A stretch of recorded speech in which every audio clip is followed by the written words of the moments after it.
Welcome back, everyone, to episode 3 of our natural birthing stories. And today we're going to talk about the before, during, and after of our pregnancy and birthing. So before I got pregnant, I was living in the matrix. I was really unhealthy.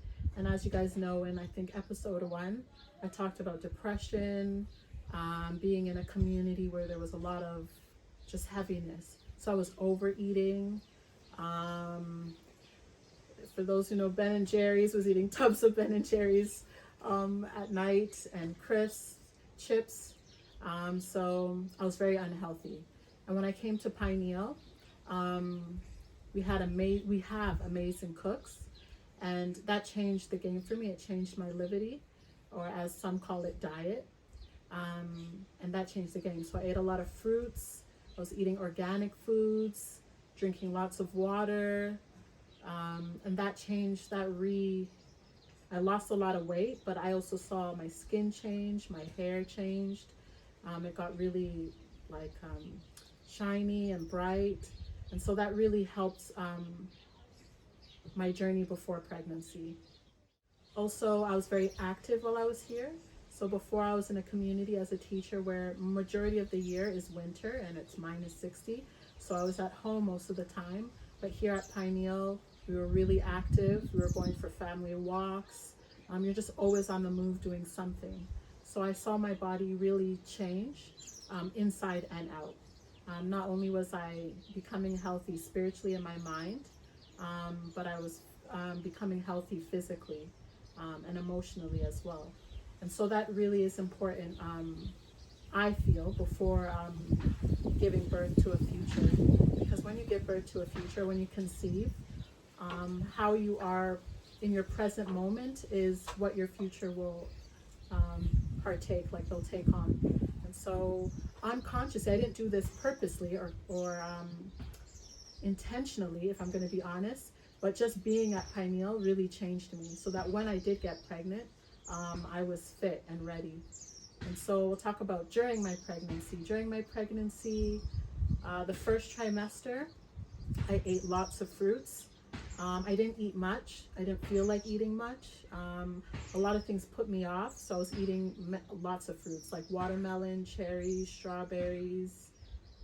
I think I ate the occasional papaya, which I don't recommend, but I did. Grapes. That was what was in season at that time. And then I went on a samana fast, a 7-day fast on just fruits. I felt like doing watermelon, but I was advised by my partner to just do fruits. So I did that, and that was really great. I contrary to beliefs, popular beliefs, pregnant women can fast. Obviously, you have to be mindful of what you're doing, and the environment you're in is very important, and the support you have. But I did do a 7-day fast, and I feel it was really great for me. I felt very energetic. At that time, I was on Verde, which is about a land that's about a 10-minute walk maybe from here. So I was walking back and forth from Quinta to Verde, so I was very active. So yeah, I ended up actually losing weight in my first trimester, which is actually common. But I feel it was for healthy reasons, not because I was vomiting, or it was because I was healthy. I was becoming more fit even during my pregnancy. My second trimester, I was full of energy. I'd wake up very energized. Was eating a bit more dense around this time, so I think I started eating like rye bread. I was craving potatoes. Boiled potatoes and like olive oil and salt, and fries, or as some might say, crisps. So yeah, that was second trimester. And then third, it got a bit more denser as well. I started eating basmati rice. So I started indulging in some cravings. And I was still active, drinking lots of water. And so in third trimester, I started grounding more, like physically.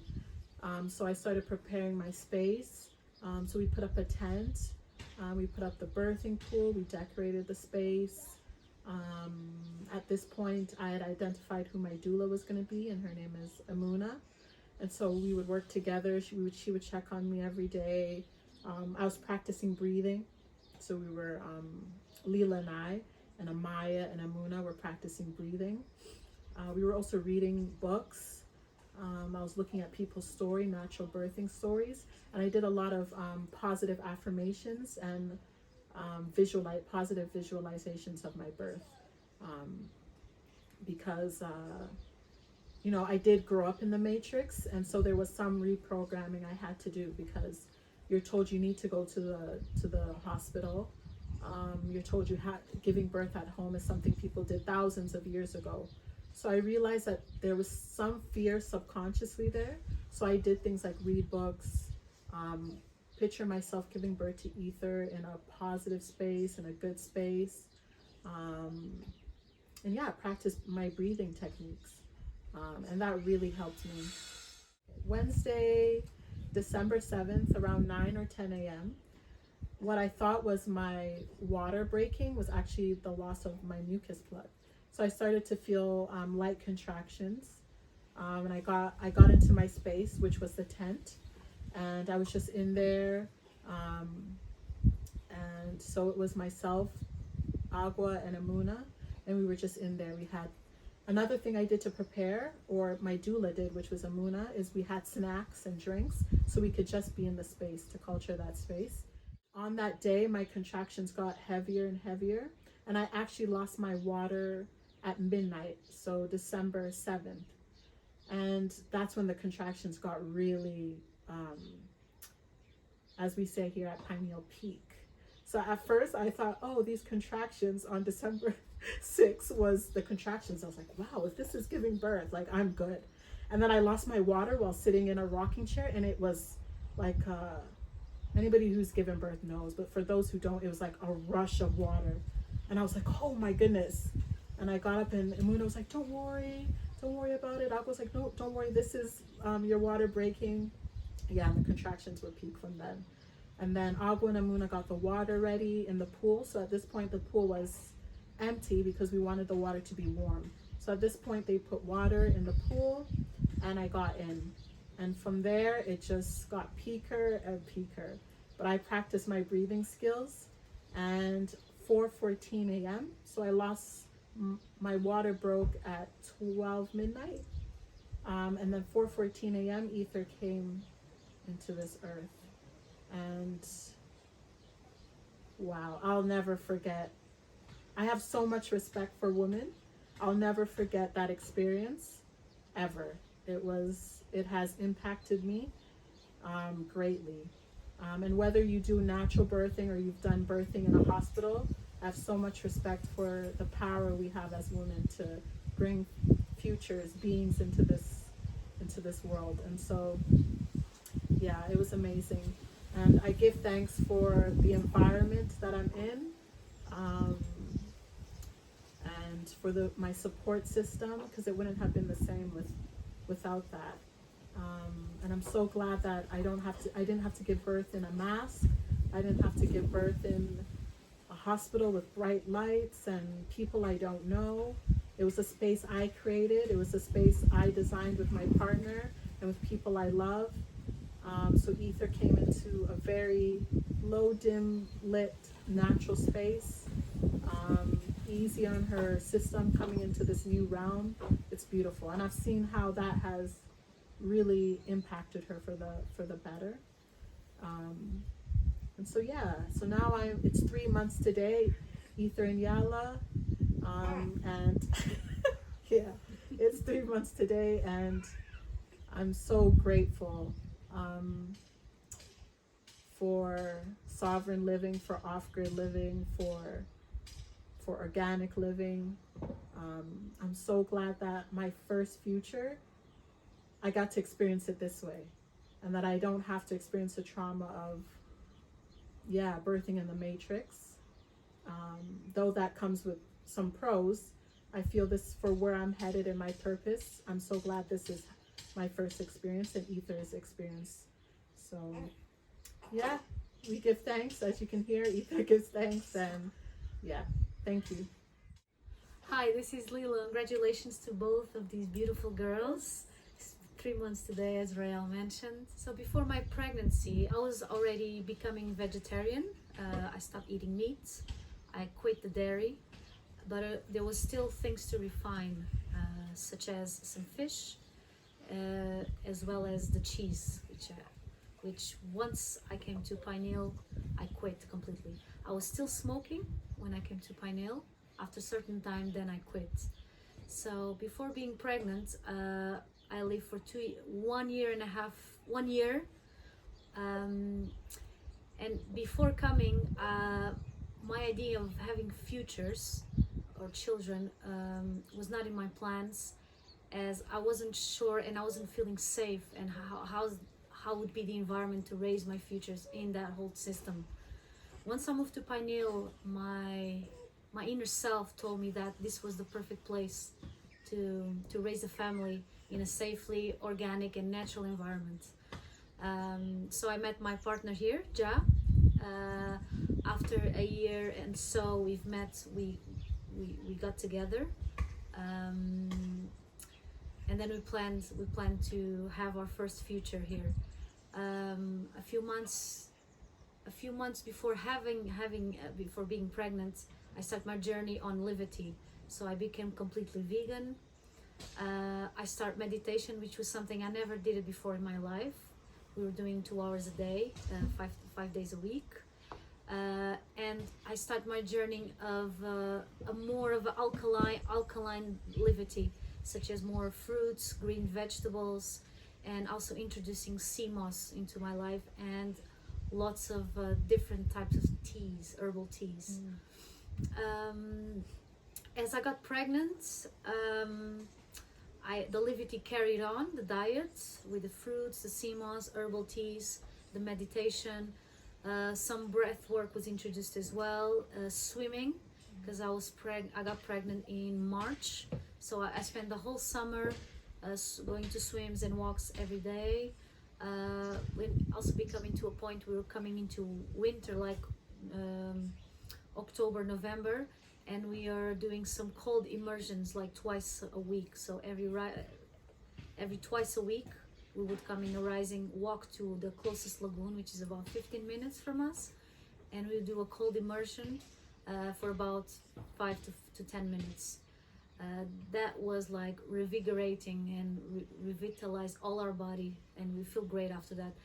I confess the mind would find excuses not to go, but once we were in the water and would come out, we'll feel this heat from the cold. It was amazing how energetic we were.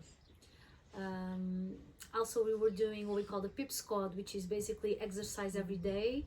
Some days we would have martial arts, some days we would just do qigong, some days we're just stretching. So I can tell most of my pregnancy I was doing a lot of exercises and being very active. I also had a routine of eating fruits every rising until dinner time. We normally have dinner time around 3-4 p.m. here. So until then, I was just eating mostly fruits. Like Rael mentioned, we go with the seasons with fruits. So I would have, it went from watermelons to grapes, sometimes strawberries, some mangoes, pears. Yeah, that's the most I can remember. Watermelons for the whole summer, and green melons as well. We've grown our own melons as well. Sometimes we would purchase, but mostly we've grown. Before giving birth, I was also I read a book which really stayed with me, which is called The Birth Keepers, which was borrowed I borrowed from one of the sisters in the community, Amaya, and it was a beautiful way of describing how you can give a natural birth at home, really being in sync with your physical, your emotional, and your spiritual side. So that book really inspired me to really, for the fear to be less and lesser, and to give me more courage to embrace this way and chosen way to give birth. That book really opened my eye to many things. Also, some other thing which is really important for me, Rael mentioned to her as well, is the visualization, the manifestation, how we want us to give birth, which environments, which people around us. One thing I did mention was before giving birth, I also had a plan to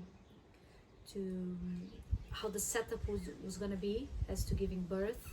So when it came the time of labor to give birth, I was currently in our bell tent, and around, was it what time was this? Around midnight, I woke up and I thought I had to pee, and I thought I peed on the beds, but actually was either the mucus plug as well as the waters broke, because there was water coming out like non-stop. And because I haven't been a mother before, I thought I was like, I'm peeing uncontrollably. What is this? I'm having incontinence or something. And then I went to the toilet. The waters really broke, and then after an hour or so, I started feeling very slightly contractions. And then I said, okay, I felt that this was it. Then I woke up Ja. He was sleeping. I woke him up, and I said, I think this is now, Ja. The process is starting. So I went in labor, and as I was getting closer and closer to the delivery time, the contractions were getting stronger and stronger. I remember the breath work we did before with Royal and Amaya and Demuna. Ja was the only person who was there with me. I chose him just to be there with me. I felt very comfortable. We had really low lights as well. It was almost dark. He was keeping the fire on, and also Forrest was a person that was like in steady. If we needed something from her, she would be there to help us as well. So I can really say that Forrest was not a doula, but pretty much almost a doula in a way, even if she was more in the background. So Yala was born at 8:28 a.m. So exactly 4 hours and 14 minutes after Ether, which was amazing. At that time when Yala was coming, I was squatting. We were preparing the bathtub for her to be born, because the whole plan was for her to be born in the pool. However, she would not have it, and as Ja was filling up the pool with water, I did a third push, and Yala came down to my hands, and there she was in my two hands. I was squatting. Right before she was born, I put my finger inside my yoni, and I felt her head. So after the third push, I said, this push, she will come out. And as I pushed the third time, Yala came out, and she was perfect. And then the umbilical cord came, obviously. And I think the placenta, because I was inexperienced, my placenta, I only pushed the placenta about almost 2 hours after, which was okay. But now I know we should give it a good push so it comes out straight away. Yes, and she came beautiful, healthy. She gave a little cry, and then immediately she made a big smile, and then I put it to feed, and that's how we started our process of becoming a mama. After Yellow was born, I still kept my Livity routine as to eating fruits 1 meal a day, meditating, some breath work. The exercise itself, I start doing some stretches. However, because of the new routine with the baby, we're still planning how to go. So for the time being, I would like to go to daily practice of exercising, but I'm quite content with the meditation. I'm doing some ab exercises with Forrest. So we're doing some breath work sometimes. Me, Forrest, and Ja, we do meditation every rising. So I'm quite content with that. And when the routine gets more settled, then I'll go back to more daily exercise. It's important to keep active. We still go on walks. I like to go on walks every day, and surely the swimming will start very soon. So I'm really happy with how things went. Everything manifests as it should. Giving birth at home is something that every woman should experience, every woman should embrace, because being in nature, being in silence, and listening to what nature has to tell us, it really connects us with our inner self, our intuition, and our instinct as a mother, or as a mammal, as we would say. So again, I give thanks to both of these girls. They came, they're soul sisters. They came the same day, a few hours apart. And I give thanks to myself, the universe, and all the mothers out there, and all my sisters that help in this journey, as well as my brothers and the environment we live in. Give thanks. Umbilical cord, as Yellow was born, it was attached for, I would say, 3 whole days. And then on the 4th day, it fell out. For 3 days, Yellow was suckling, but I felt no milk was coming out. So we felt kind of, we were inquiring and intrigued why would it have happened. However, when the umbilical cord came down on the 4th day in the rising, I noticed that the colostrum, which is the transparent liquid, start coming out. The colostrum is kind of this golden transparent milk, which is the first milk that comes out, which they call it the golden milk, and it has all the nutrients for your baby to really start the journey of breastfeeding. And after the colostrum came, then as Yellow was suckling, then the milk started coming and coming and coming. You just need to keep changing the breasts to the left to the right, and that's how it went. So for the mamas out there, or the new mamas out there, I thought the milk would come straight away on the 1st day, but it didn't happen like that for me. But everything was fine. So something I'd also add is about the umbilical cord. How I took care of it was I used dragon's blood and colloidal silver. So Ether's umbilical cord fell off on the 3rd day, just like Yala, I think in the rising. And yeah, up until then, just for sanitary reasons, we were using colloidal silver and dragon's blood to keep the area clean. And we also didn't shower her at all. So give thanks for tuning in and taking the time to listen to our before, during, and after pregnancy and birthing. We hope that our stories have inspired you. And if you have a calling or a purpose as a woman, or even as a father, to experience natural birthing, we hope that we've inspired you and given you the tools and the strength to do so. Myself and Leela, the strength that we have is within all women, and all women can experience this. And so if you have any questions, maybe more intimate questions or in-depth questions, because this was a very summarized version of our stories, please reach out to us on Sisters of Pineal. You can find us there. You can also email us at pinealfoundation@gmail.com, and we can always chat with you on Zoom and tell you more in depth about our stories and about our partners. But if not, if you tune in next week for episode 4, you'll know a bit more about our stories as well. So thank you, and we'll see you next semana. Give thanks. Give thanks.